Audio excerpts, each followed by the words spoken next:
Assalamualaikum warahmatullahi wabarakatuh. Halo semuanya, kami dari kelompok FM28D Fakultas Farmasi Universitas Buana Perjuangan Karawang yang beranggotakan Ananda Sofiana Sandi, Rahmat Aski, dan Rahma Alia akan menyampaikan tentang sistem pencernaan manusia. Struktur dan fungsi sistem pencernaan pada manusia. Makanan yang kita konsumsi setiap hari akan masuk ke dalam sistem pencernaan untuk dicerna.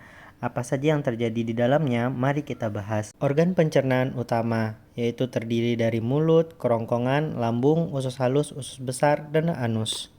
Pencernaan rongga mulut ini terbagi menjadi dua, ada pencernaan mekanis dan ada pencernaan kimiawi. Pencernaan mekanis adalah proses penghancuran atau penguraian makanan secara fisik tanpa mengubah komposisi kimianya. Proses ini terjadi dengan bantuan gigi dan lidah. Gigi mengunyah makanan, memecah menjadi potongan-potongan kecil yang lebih mudah ditelan dan dicerna oleh tubuh, sedangkan lidah membantu dalam pencampuran makanan dengan air liur dan memindahkan makanan ke dalam tenggorokan untuk ditelan. Pencernaan mekanis ini penting untuk memperkecil ukuran partikel makanan sehingga meningkatkan permukaan yang dapat dijangkau oleh enzim pencernaan dalam tahap selanjutnya. Nah, pencernaan kimiawi itu adalah proses pemecahan makanan yang menjadi molekul yang lebih sederhana dengan bantuan enzim atau zat kimia lainnya. Di rongga mulut, pencernaan kimiawi terjadi dengan bantuan air liur yang mengandung enzim. Prosesnya itu ada air liur yang pertama diproduksi oleh kelenjar ludah dan mengandung enzim amilase yang mulai memecah karbohidrat menjadi molekul gula yang lebih sederhana seperti maltosa. Mucus dalam air liur juga membantu melumasi makanan, memudahkan proses pengunyahan dan penelalan.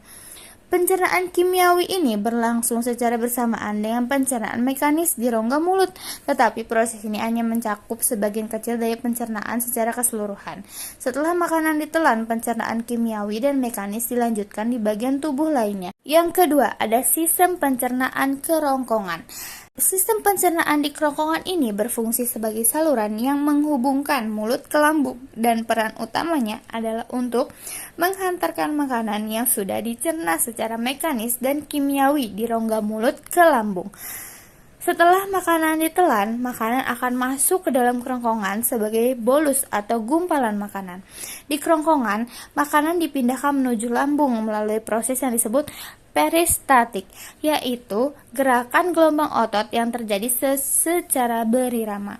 Peristaltik adalah kontraksi otot polos di dinding kerongkongan yang bergerak dari atas ke bawah, mendorong makanan ke bawah menuju lambung. Proses ini terjadi secara otomatis dan tidak dapat dikendalikan oleh kita. Dan yang ketiga ada sistem pencernaan lambung. Lambung adalah organ penting dalam sistem pencernaan yang berperan dalam proses pencernaan makanan. Setelah makanan melalui kerongkongan di dalam lambung, pencernaan berlangsung secara mekanis dan kimiawi. Yang pertama, pencernaan mekanis di dalam lambung ini terjadi melalui kontraksi otot-otot dinding lambung yang disebut peristaltik. Gerakan ini mengaduk dan mengiling makanan yang telah sampai ke lambung, mengubahnya menjadi campuran yang lebih cair dan halus yang disebut kimus. Proses ini membantu pencampuran makanan dengan zat pencernaan kimiawi yang diproduksi oleh lambung. Nah, yang kedua ada pencernaan kimiawi di lambung. Pencernaan kimiawi di lambung melibatkan sekresi, berbagai cairan pencernaan yang diproduksi oleh kelenjar di dinding lambung. Cairan-cairan ini mengandung berbagai enzim dan asam yang penting untuk memecah makanan, terutama protein. Dan beberapa komponen penting dalam pencernaan kimiawi di lambung itu ada asam klorida atau HCl, pepsin, mucus atau lendir. Setelah makanan dihancurkan di lambung, maka makanan akan dihancurkan di usus halus. Usus halus merupakan saluran terpanjang pada sistem pencernaan, dan panjangnya sekitar 6-5 meter. Usus halus berfungsi untuk menyerap gizi dari makanan dan minuman. Usus halus juga berfungsi sebagai alat penghancur makanan dengan enzim pencernaan. Usus halus memiliki tonjolan seperti jari yang disebut dengan vili, yang mana tonjolan itu menjadi ciri bahwa itu adalah usus halus. Kemudian usus halus dibedakan menjadi 3 bagian, yaitu duodenum, jejunum, dan luem. Yang pertama ada duodenum.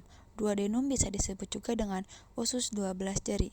Duodenum adalah bagian pertama usus halus yang terhubung langsung dengan lambung, yang berfungsi sangat penting dalam proses pencernaan, seperti menerima makanan dari lambung, mengolah makanan dengan enzim pencernaan, menetralkan asam lambung, dan mengatur pengeluaran makanan ke usus halus selanjutnya. Fungsi-fungsi tersebut sangatlah penting karena untuk memastikan nutrisi dari makanan dapat diserap langsung oleh tubuh dengan baik. Kemudian ada jejunum atau disebut dengan usus kosong. Jejunum adalah bagian tengah dari usus halus yang memiliki fungsi utama dalam proses pencernaan dan menyerap nutrisi makanan yang telah dicerna oleh lambung dan duodenum. Jejunum merupakan bagian penting juga karena fungsinya memungkinkan tubuh mendapatkan energi dan nutrisi yang baik dari makanan. Dan yang terakhir adalah luem atau bisa disebut dengan usus penyerapan. Luem adalah bagian terakhir pada usus halus. Luem memiliki fungsi yang hampir sama dengan jejunum, yaitu menyerap nutrisi. Namun, luem menyerap nutrisi yang belum terserap oleh jejunum. Selanjutnya, setelah makanan dihancurkan di usus halus, makanan dihancurkan di usus besar, yang mana usus besar merupakan bagian terakhir pada sistem pencernaan, sebelum makanan itu dikeluarkan melalui anus. Usus besar memiliki fungsi utama yaitu mengatur kadar pada sisa makanan. Di dalam usus besar memiliki beberapa bagian, di antaranya yaitu cecum, kolon, rektum, dan anus. Nah, begitupun pada kolon yang dibagi menjadi 4 bagian, yaitu ada kolon ascendens, kolon transversum, kolon descendens, dan kolon sigmoid. Di dalam usus besar juga terjadi proses pembusukan sisa makanan yang disebabkan oleh bakteri. Setelah melalui usus besar, makanan masuk ke dalam rektum dan anus. Rektum dan anus ini merupakan bagian terakhir pada sistem pencernaan yang berfungsi untuk menyimpan dan mengeluarkan makanan yang telah dicerna oleh tubuh. Makanan yang ada di rektum dan anus merupakan makanan yang tidak bisa diserap oleh tubuh, yang mana makanan tersebut disebut dengan feses. Feses sebelum dikeluarkan melalui anus, feses disimpan sementara di rektum.